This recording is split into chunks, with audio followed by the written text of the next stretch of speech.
All right, here we go. We're ready to rock, I believe. Yes, we are. Hey, good morning, everybody. Happy Friday. Welcome to another live edition of Newbart Tech Friday, here where we provide you with awesome answers to a lot of your questions about why Newbart Products is the premier solution for you when it comes to all your ID printing needs and solutions. And we're so excited because today we're talking to James Rios again. James, how are you, my friend?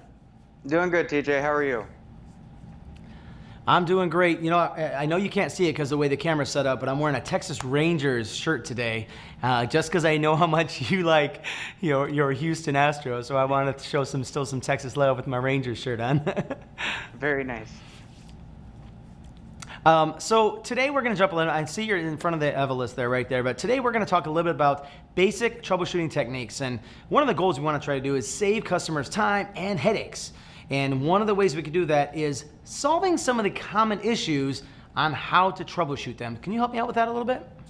Absolutely, TJ. So, I mean, it really starts, at the very basics. So this time of year, all the schools are coming back. This model right here, the Evolus Primacy, is our largest seller, especially for the education market. We have a lot of primacies out there, so we're getting a lot of calls for inputting data on the software side, but also, just troubleshooting your printer. And a lot of them are just, very quick, easy fixes that I just wanted to go over with you guys really quick. The first thing is just going to, make sure that all of your plugs are plugged in.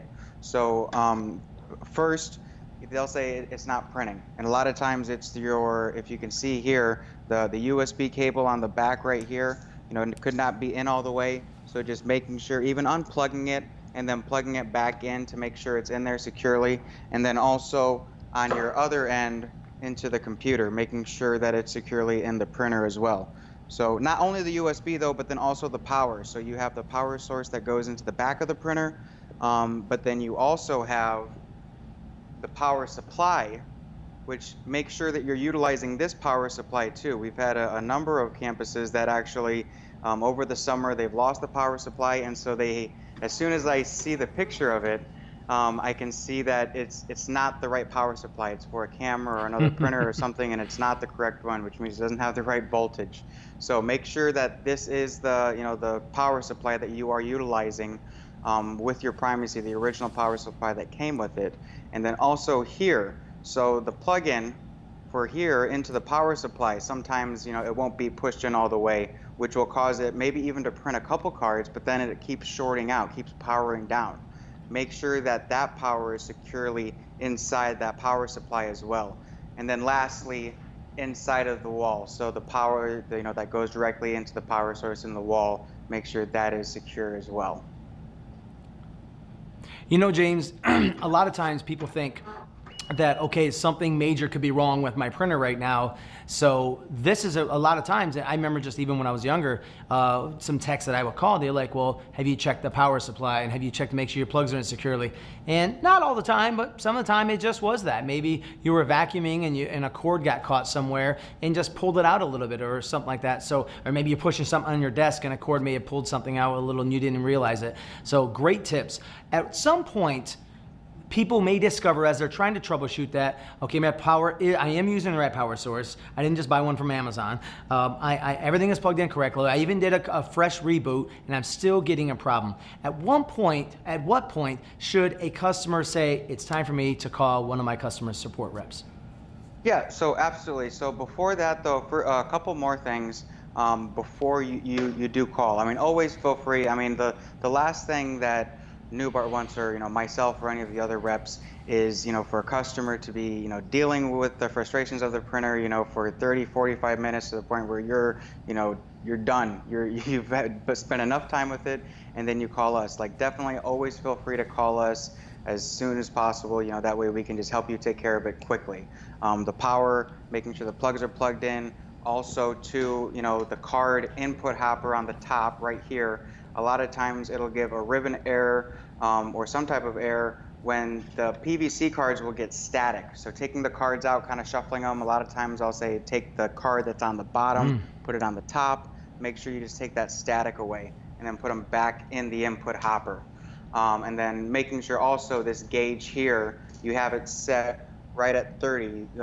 All campuses are going to be using a 30 mil card, so having it there. If you have it too low, the cards can't go in. You have it too high, it'll try to feed two cards in if there's static buildup, which will cause, it to have issues as well.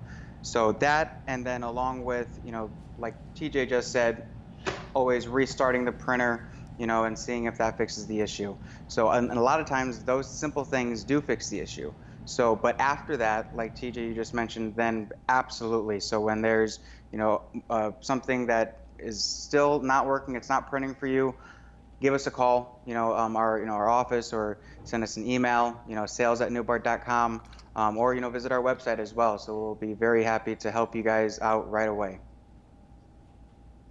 Yep, and just like James said there, our website, newbartid.com or just newbart.com, both go to the same place, and you can see how you can reach us from any different way. And, just as James was just talking about there, James, I just want to thank you again for talking about it. What we've been doing on this whole campaign over the last several weeks is to be able to offer people that opportunity to know that Newbart is more than just getting an ID card. We're talking about customer service, customer support, being there for you. James, if people want to learn more information about how they can follow us and everything, what's the best way for them to do that? Newbartid.com, our website, absolutely, and then Facebook. I mean, just like TJ said, our Facebook live videos on Friday. We definitely have enjoyed doing them and helping our customers. But like and follow us on Facebook. We have constantly are posting on our Facebook, our Instagram, LinkedIn. Feel free to follow us and like us in all of those.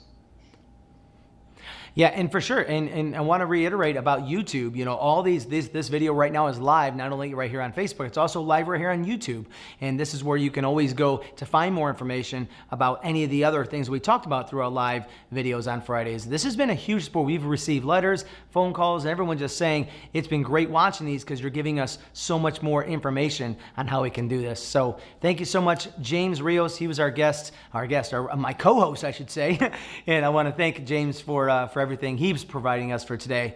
But that's it. Again, learn more information at newbartid.com, and make sure you're following us on Facebook, Instagram, LinkedIn, find us on everything, and how you can learn more about why Newbart is the leader in the ID card printing industry. And we'll see you guys next week.